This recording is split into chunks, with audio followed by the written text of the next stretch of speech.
Yesaya 60 ayat 1 dan 2. Mari kita baca bersama ya.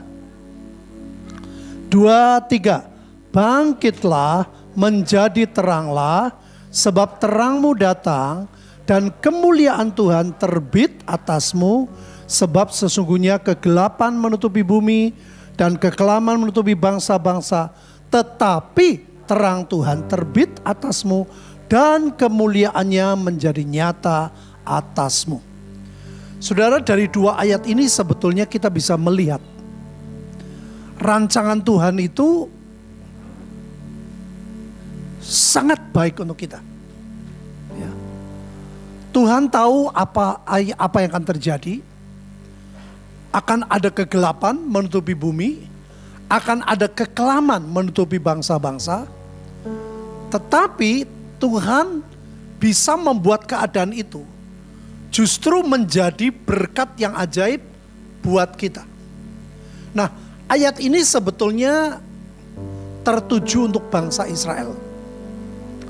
Satu kali saya diundang seminar di Malang. Pertama, ya tujuan pertama dari ayat ini sebetulnya untuk bangsa Israel.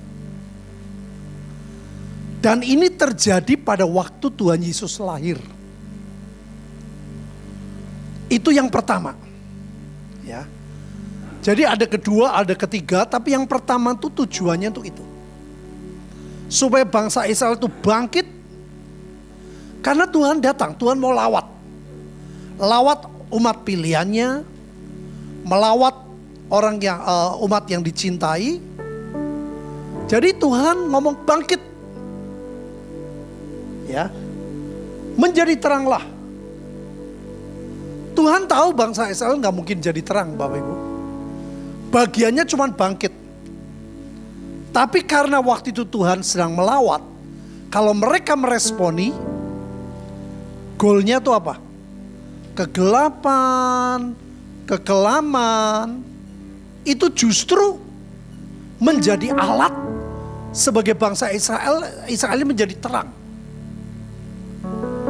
Tetapi faktanya, 2000 tahun yang lalu Israel telat bangkit. Ya.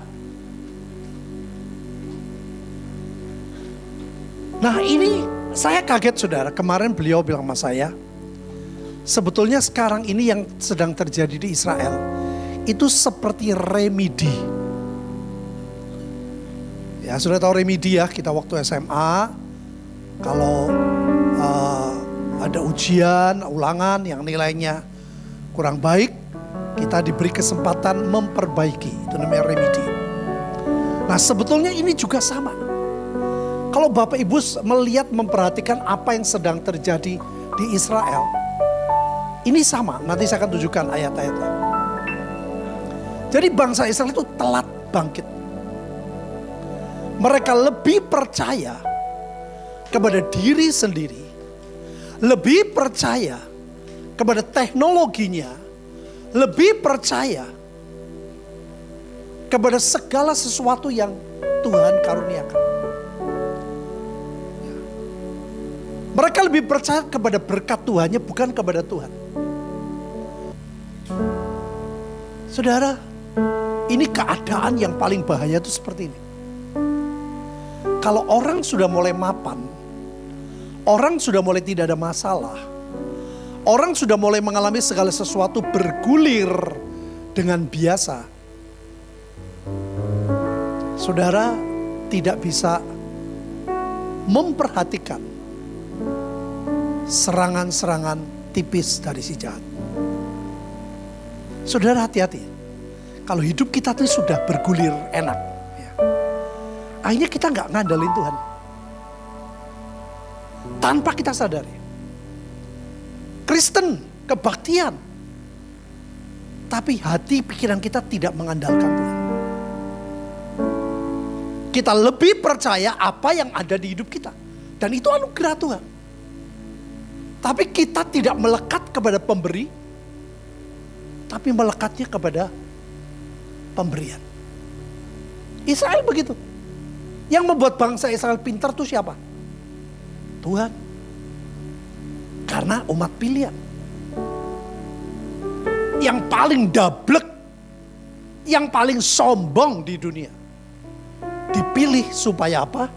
Supaya bangsa lain yang tidak sejelek Israel percaya bahwa Tuhan mencintai kita. Yang bebal, yang sombong saja dicintai begitu, saudara. Nah ini keadaan yang hari-hari ini terjadi. Itu Israel yang jasmani, saudara dan saya Israel yang rohani. Gak ada bedanya. Kalau saudara sedang mengalami hari-hari semua berjalan dengan lancar, dengan biasa, hati-hati saudara.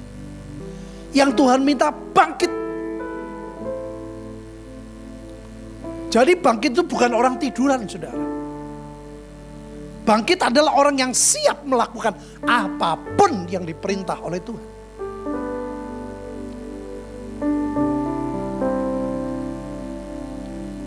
Hidup kita gak main-main. Tuhan bilang pada masa bangkit. Tujuannya ajaib loh. Tuhan sudah bilang, kenapa harus bangkit? Karena terangmu datang. Siapa terangmu? Ya Tuhan sendiri. Nah Tuhan datang, kita siap dulu. Ya saya pernah ingat dulu, ceritakan waktu papa saya menyiapkan petromak saudara. Sebelum lampu mati.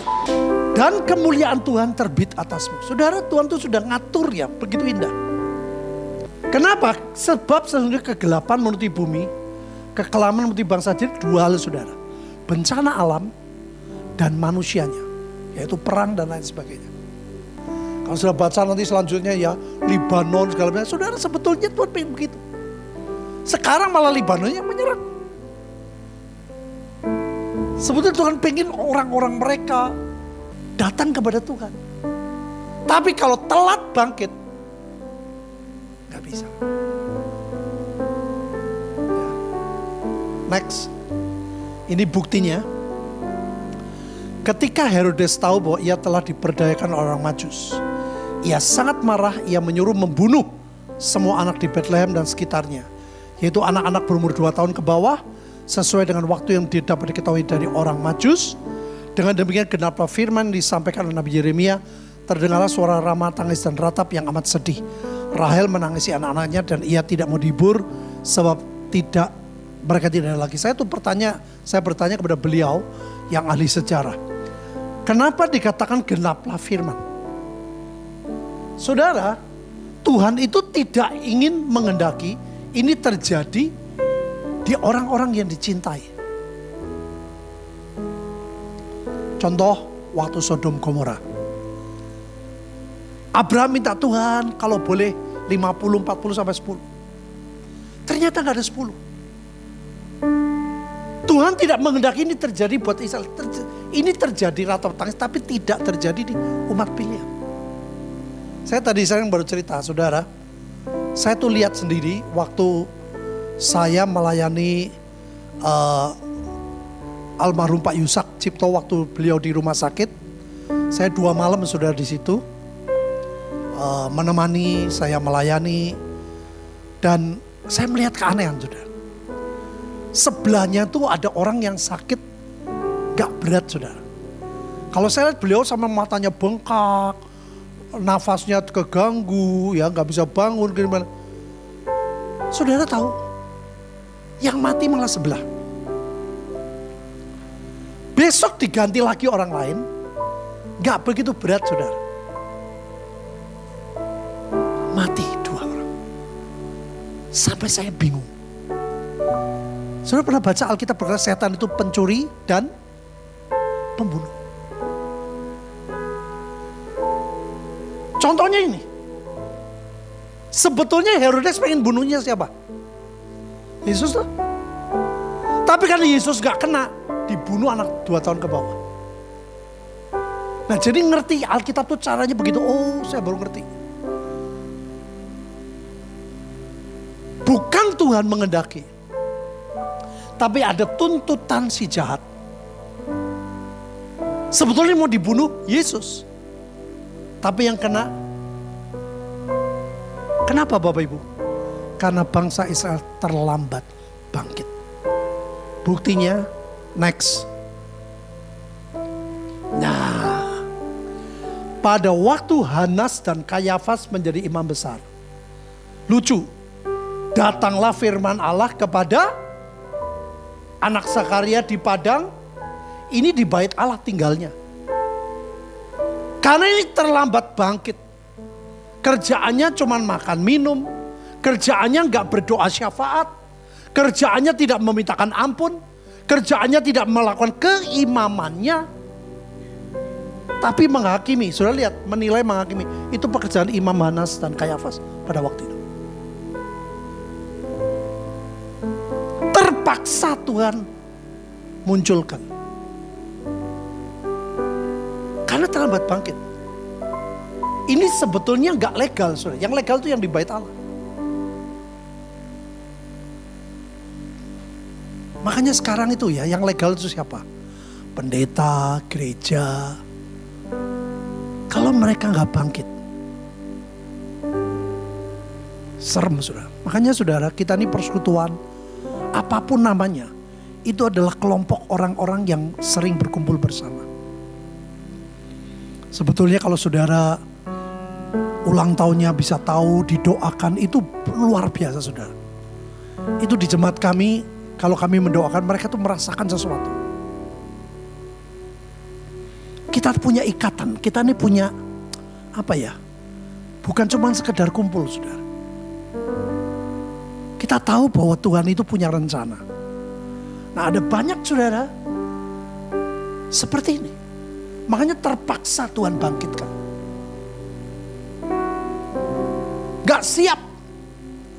Pokoknya yang penting kebaktian ada. Yang penting minggu kebaktian. Yang penting ada kolekte. Padahal Tuhan mengajar kita tuh bukan peternakan, tapi penggembalaan. Gak ada penggembalaan yang tanpa korban, itu gak ada, saudara.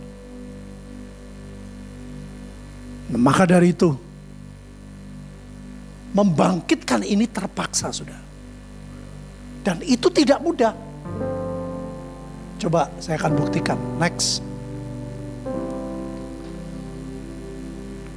Ketika kedua orang itu sampai kepada Yesus, mereka berkata, lihat saudara, Yohanes Pembaptis menyuruh kami bertanya kepadamu, engkaukah yang akan datang ya di penjara, atau haruskah hakim menantikan orang lain? Saudara, ini perkataan yang sangat menyakitkan Tuhan.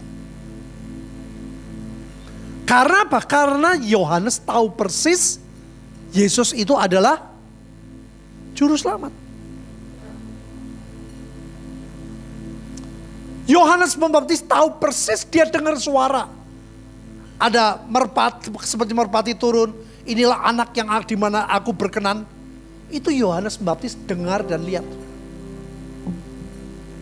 Kenapa sampai ngomong seperti ini?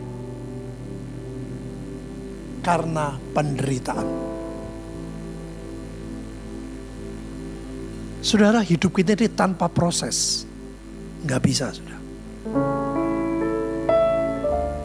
Kalau hidup kita semuanya lancar, semuanya berjalan mulus, tidak ada pembentukan karakter, saudara. Saudara tidak diajar untuk bagaimana memaafkan orang. Kita tidak diajar bagaimana kita harus memberi. Kita nggak diajar, tidak belajar bagaimana kita harus bersyukur. Kalau kita tidak mengalami.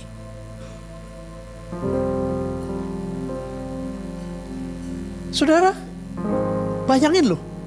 Ini omongan yang saya mau tanya. Yohanes Pembaptis ini sebetulnya Tuhan Yohanes Pembaptis tahu nggak kalau Yesus juru selamat? Sekali lagi saya tanya. Tahu. Mengapa dia jawab seperti itu? Ayo. Kenapa Yohanes Pembaptis tanya? Karena kecewa. Aku yang mempersiapkan jalan. Aku yang teriak-teriak. Kenapa aku dipenjara? Dan saudara, kalau lihat jawaban Tuhan, next. Yesus menjawab mereka, pergilah, katakan kepada Yohanes apa yang kamu lihat dan kamu dengar. Orang buta melihat, orang lumpuh berjalan, orang kusta menjadi tahir, orang tuli mendengar. Ini yang hebat, yang paling ekstrim. Orang mati dibangkitkan, kepada orang miskin diberitakan kabar baik. Berbahagialah orang yang tidak menjadi. Kenapa dikatakan menolak aku? Saudara, orang kalau kecewa, tidak cepat disembuhkan, itu akhirnya menolak. Saya ini sedang melihat, saudara, ada orang-orang yang kecewa dan serem. Sampai ada orang yang diberi mimpi, saudara. Orang itu kalau dia tidak bertobat masuk neraka. Ayo saya mau tanya saudara, itu benar apa tidak? Alkitab ngomong loh, kalau kamu tidak mengampuni orang lain, Bapakmu di sorga. Nah, dulu saudara ada pendoa terkenal di sebuah kota, saya nggak sebutin. Orang banyak tahu, tapi dia kecewa berat sama suaminya. Waktu dia mati, saudara, anaknya diberi penglihatan, mamanya nggak di sorga. Bayangin, pendoa syafaat terkenal. Maka dari itu saudara, ini kita sedang memasuki masa-masa yang tidak mudah. Jangan mudah kecewa. Makanya mesti latihan dari perkara-perkara kecil. Saudara menerima istri, menerima suami, menerima anak, menerima orang tua, menerima menantu, menerima mertua apa adanya, itu latihan di keluarga. Dan latihan di keluarga lebih besar. Gak mudah Bapak Ibu. Ini ada orang yang kecewa saudara, ketemu saja gak mau. Padahal hubungannya dulu sangat baik. Kecewa tuh mengerikan. Kalau tidak cepat dibereskan, akan menolak aku. Aku berkata kepadamu, di antara mereka yang dilahirkan oleh perempuan. Bayangin ya, ini kondisi Yohanes Pembaptis pada waktu itu. Tidak ada yang seorang pun lebih besar pada Yohanes. Orang yang lahir di dunia tidak lebih besar. Tapi namun yang terkecil dalam kerajaan Allah lebih besar. Kondisi orang kecewa, kalau tidak mau sembuh, itu sangat terpuruk dalam kerajaan surga. Jadi Tuhan ngomong terang-terangan, ini Yohanes Pembaptis pada waktu itu kondisinya seperti ini. Makanya orang kalau kecewa dan tidak mau sembuh, waduh saudara, itu makanan setan yang paling empuk. Ya ini sebetulnya saudara, Tuhan tuh menjawab secara tidak langsung. Yohanes Pembaptis, aku tahu kamu di penjara. Tuhan tahu gak Yohanes Pembaptis di penjara? Tahu. Aku punya waktu, aku punya cara untuk menolong. Amin.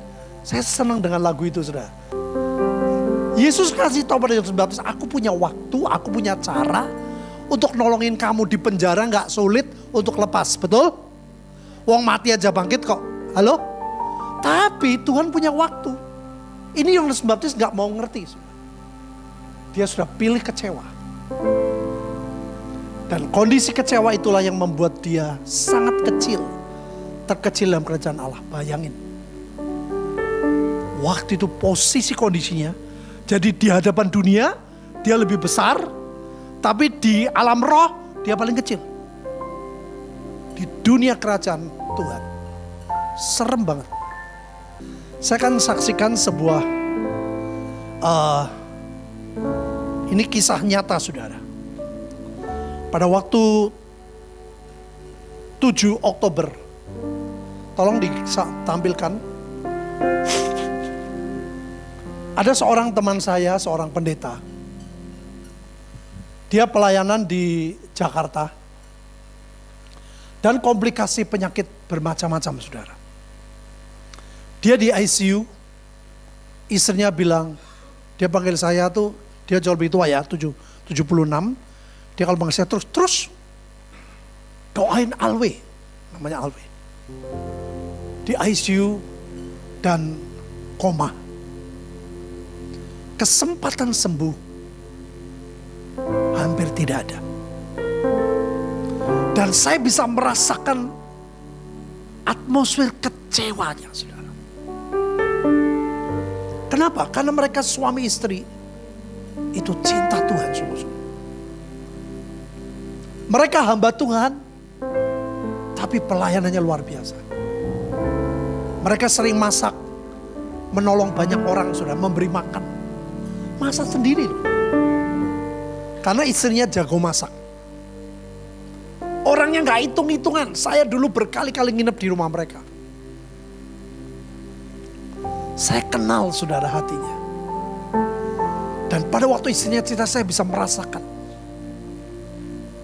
atmosfer kecewa.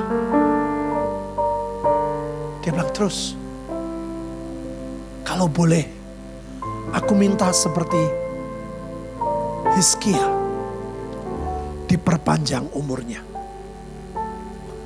Karena dokter berkata gak mungkin. Kanker, jantung, prostat, ya, apalagi saya paru-paru, masalah. Sampai nafasnya pun harus dibantu. Ini tanggal 7 Juli, dia kirim gambar ini, dia telepon saya. Dia bilang terus, 7 Juli tahun ini, saya cek. Dia bilang tolong terus, tumpangin tanganmu katanya. Di fotonya Alwi, tumpangin sekarang. Saudara, saya merasakan bagaimana mereka memberi hidup untuk Tuhan. Saya ikut sedih, saudara. Saya bilang, Tuhan, kalau boleh perpanjang umurnya. Pada waktu saya doa, saudara, saya merasakan kekecewaan ini harus dihilangkan. Nah, ini penting. Saya bilang sama istrinya, Ci, kita sepakat ya. Kita berdoa, kalau boleh diperpanjang. Ya sembuh, nangis saudara. Saya bilang, Ci, aku punya pengalaman pada waktu di lantai 4, waktu saya mau dibunuh, dan waktu saya di China. Saudara, kuncinya gak mudah, yaitu rela. Dan rela itu gak bisa dari diri sendiri, itu anugerah. Caranya gimana? Jujur, Tuhan, aku gak mampu. Waktu di China gitu, saudara, Tuhan, aku tahu aku gak mungkin mampu 3 hari di penjara. Karena saya pernah dengar teman saya di Semarang, di penjara di China, itu gak pakai tikar, saudara. Tanpa tikar, tanpa bantal. Itu tidur 3 hari gimana caranya? Saya udah dulu pernah diceritain, dia di China ditangkap gitu. Waktu saya beritahu, kamu 3 hari ya di penjara, nanti pulang deportasi. Waduh, aku sudah merasain. Saya ngomong sama Tuhan, aku tuh tidak mampu. Tolong jangan sampai aku menolak, jangan sampai aku kecewa. Saya bilang. Beri kepadaku roh yang rela. Pernah baca doanya Daud di Mazmur berapa? 50 atau 51? Dia bilang, Tuhan, berikan kepadaku roh yang rela. Soalnya begitu saya mengalami des turun, kayak waktu saya dulu ngampuni papi saya juga begitu. Saya bilang, Ci, minta roh yang rela. Dia bilang, aku gak mau Alwi mati, aku gak mau. Kita mau hidup pelayanan bersama-sama terus. Saudara, saya merasakan. Nah, ini saya mau saksikan supaya gimana berubah. Kutuk berubah jadi berkat. Obrolan saya yang lama, goalnya cuma satu. Dia sungguh-sungguh minta roh yang rela. Begitu dia merasakan, saudara. Kan saya bisa merasakan omongannya toh. Ya udah, pokoknya minta yang terbaik yang dari Tuhan. Mulai berubah, saudara. Saudara, kita sepakat sih. Tapi tetap ya, yang terbaik adalah maunya Tuhan. Itu gak muncul, gak cuma keluar dari mulut, saudara. Betul-betul bisa merasakan di obrolan.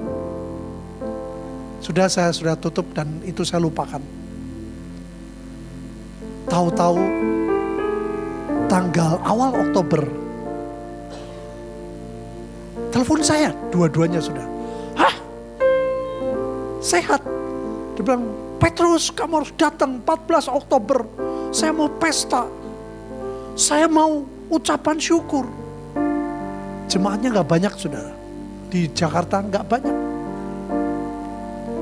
Makanya semua gak bisa dinilai saudara. Tapi hati mereka luar biasa. Kapan Ci? 14 Oktober, aduh gak bisa, itu Sabtu. Malam lagi. Saya kan minggunya mesti pelayanan. Dan Bapak Ibu,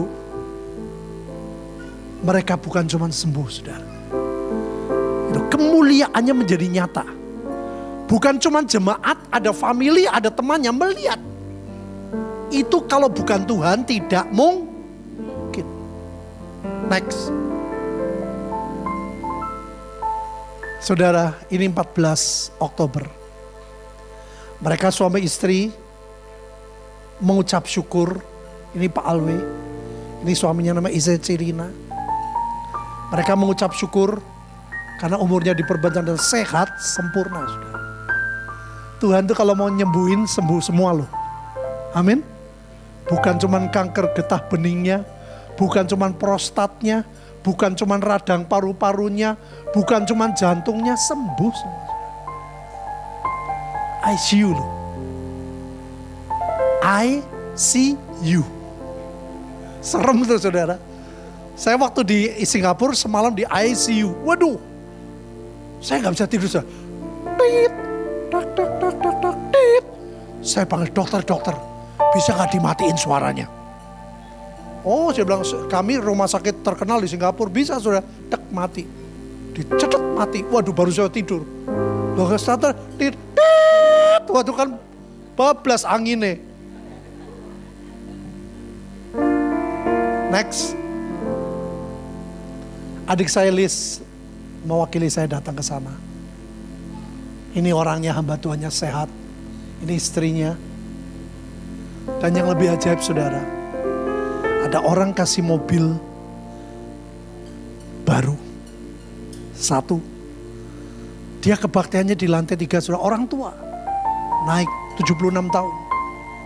Tahu-tahu ada orang yang kasih lift yang mahal. 900 juta. Seperti di hotel yang mahal. Kutuk berubah jadi berkat. Amin Bapak Ibu. Jangan kecewa. Belajar mengucap syukur dalam segala perkara. Memang tidak enak melewati proses. Tapi percayalah. Saya tahu sudah obrolannya yang sulit adalah membuat dia, aku sembuh. Ya, saya percaya semangat. Tapi di atas semuanya adalah kerelaan. Biar kehendak Tuhan yang jadi.